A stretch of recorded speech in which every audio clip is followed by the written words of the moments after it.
Hi friends, welcome back to my YouTube channel. Friends, last ವ್ಲಾಗಲ್ಲಿ ತೋರಿಸಿದ್ದೆ ಇಡ್ಲಿಗೆ ನೆನೆಸಿಟ್ಟಿರೋದನ್ನ. ಈಗ ಅದನ್ನೇ ವ್ಲಾಗ್ನ ಕಂಟಿನ್ಯೂಸ್ ಆಗಿ ತೊಗೊಂಡಿದ್ದೀನಿ. ಬನ್ನಿ, ಈ ವ್ಲಾಗ್ನಲ್ಲಿ ಇಡ್ಲಿ ಮತ್ತು ವಡೆ ರೆಸಿಪಿ ಎರಡನ್ನೂ ಶೇರ್ ಮಾಡ್ಕೊಂಡಿದ್ದೀನಿ, ನೋಡ್ಕೊಂಬನ್ನಿ. ಓಕೆ ಫ್ರೆಂಡ್ಸ್, ನನ್ನ ಚಾನಲ್ಗೆ ಯಾರಾದರೂ ಸಬ್ಸ್ಕ್ರೈಬ್ ಆಗಿಲ್ಲ ಅಂದರೆ ಸಬ್ಸ್ಕ್ರೈಬ್ ಮಾಡಿಕೊಂಡು ವಿಡಿಯೋನ ನೋಡಿ. ಹಾಗೆ ಬನ್ನಿ, ಕ್ವಿಕ್ಕಾಗಿ ನೋಡ್ಕೊಂಬರೋಣ ಹೇಗೆ ಮಾಡೋದು ಅಂತ ಹೇಳ್ಬಿಟ್ಟು.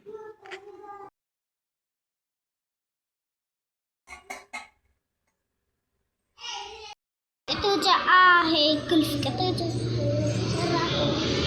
हाय friends back to my Suman रे सुमन वीडियो ಮಾಡ್ತಿದ್ದಾರೆ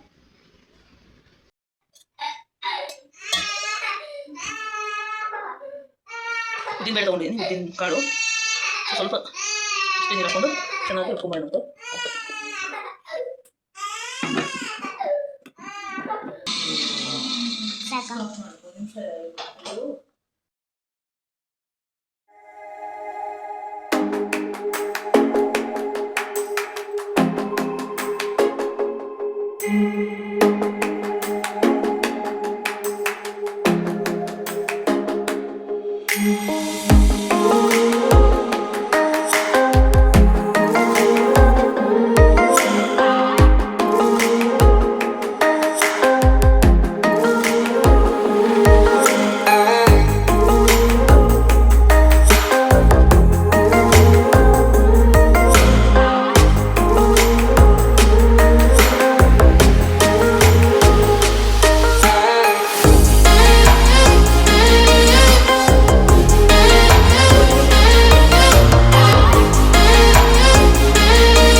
ಬಿಸಿ ಇದೆ ಮನೆ. ನಂಗೆ ತಾತ ನೋಡ್ಬೇಕಂತ ಬೇಕು. ತಾತ ನೋಡ್ಬೇಕಾ? ಹೋಗೋಣ. ಆವಾಗಲೇ ಸಾಂಗ್ ಬರ್ತಾರೆ ಸರಿಗಮ ಅಂತ. ಆ ಸಾಂಗ್ನ ಕೇಳಿ ತುಂಬ ತಾತ ನೆನಪಿಸ್ತಿದೆ. ಫ್ರೆಂಡ್ಸ್, ಇದಕ್ಕೆ ಅವಲಕ್ಕಿ ಮತ್ತು ಉದ್ದಿನಬೇಳೆ ಸ್ವಲ್ಪ ಮೆಂತ್ಯ ಹಾಕಿ ರುಬ್ಬಿಟ್ಕೊಂಡಿದ್ದೀನಿ. ಈಗ ತೊಳೆದಿರೋ ಅಂಥ ರವೆನ ಚೆನ್ನಾಗಿ ನೀರು ಹಿಂಡ್ಕೊಂಡು ಹಾಕ್ಕೊಬೇಕು. ನೀರೆಲ್ಲ ಇಂಟ್ಕೊಂಡು ಆಮೇಲೆ ಏನು ರುಬ್ಬಿರ್ತೀವಲ್ಲ ನಾವು ಉದ್ದಿನಬೇಳೆ ಅದನ್ನು ಮಿಕ್ಸ್ ಮಾಡ್ಕೊಬೇಕು. ಅದಕ್ಕೆ ಮಿಕ್ಸ್ ಮಾಡಿಕೊಂಡು ಪ್ಲೇಟ್ ಮುಚ್ಚಿ ಇಟ್ಬಿಡಿ. ಅಷ್ಟೇ, ಇನ್ನೇನಿಲ್ಲ ಇದಕ್ಕೆ. ಆದರೆ ರವೆನ ಸ್ವಲ್ಪ ಇಂಟ್ಕೊಂಡು ಹಾಕ್ಕೊಬೇಕು, ನೀರಿರಬಾರ್ದು ರವೆಯಲ್ಲಿ. ಈಗೆಲ್ಲ ಇಂಟ್ಕೊಂಡು ತಕ್ಕೊಂಡಿದ್ದೀನಿ. ಇದಾದಮೇಲೆ ಇದನ್ನು ಮಿಕ್ಸ್ ಮಾಡ್ಕೊಳ್ಳೋದಂತೆ. ಮಿಕ್ಸ್ ಮಾಡ್ಕೊಬೇಕು ಚೆನ್ನಾಗಿ. ಒಂದು 2 ನಿಮಿಷನಾದರೂ ಕ್ಲೀನಾಗಿ ಮಿಕ್ಸ್ ಮಾಡ್ಕೊಳ್ಳಿ.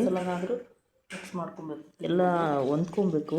ರವೆ ಮತ್ತು ಉದ್ದಿನಬೇಳೆ, ಅವಲಕ್ಕಿ, ಮೆಂತೆ ಏನು ರುಬ್ಬಿರ್ತೀವಲ್ಲ ಉಪ್ಪು ಚೆನ್ನಾಗಿ ಹೊಂದ್ಕೊಳ್ಳೋ ಥರ 2 ರಿಂದ 3 ನಿಮಿಷ ಚೆನ್ನಾಗಿ ಮಿಕ್ಸ್ ಮಾಡ್ಕೊಳ್ಳಿ. 2 ಸಲ ಚೆನ್ನಾಗಿ ಈಗ ನೋಡಿ, ಈಗ ಬೆಳಗ್ಗೆ ಎದ್ದು ಒಂದು ಓವರ್ ನೈಟ್ ಬಿಟ್ಟು ಬೆಳಗ್ಗೆ ಎದ್ದು ನೋಡ್ತಿರೋ ಅಂಥದ್ದು ಚೆನ್ನಾಗಿ ಉಬ್ಬಿ ಬಂದಿದೆ.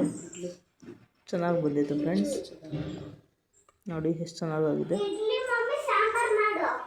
ಈಗ ಇಡ್ಲಿನ ಹಾಕೋಣಂತೆ. ಓಕೆ ಫ್ರೆಂಡ್ಸ್, ನೋಡ್ಕೊಂಬರ್ರಿ, ಕಂಟಿನ್ಯೂ ವ್ಲಾಗ್ ಇರುತ್ತೆ.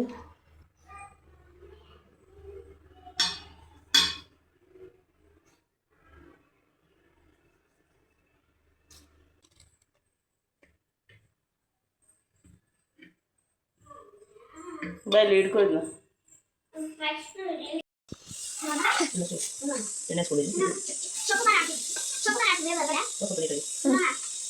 ಎಣ್ಣೆ ಆಡ್ತಿದ್ವಿ, ಹೊರಗಿನ ಮನೆ ಆಟ ಆಡ್ತಿದ್ವಿ. ಎಷ್ಟೊಂದು ವೀಡಿಯೋ ಮಾಡಿ ನಿಮಗಂತೂ ನೀನು ನನಗೆ ಸಪೋರ್ಟ್ ಮಾಡ್ದ. ಸಾಕಾ ವೀಡಿಯೋ?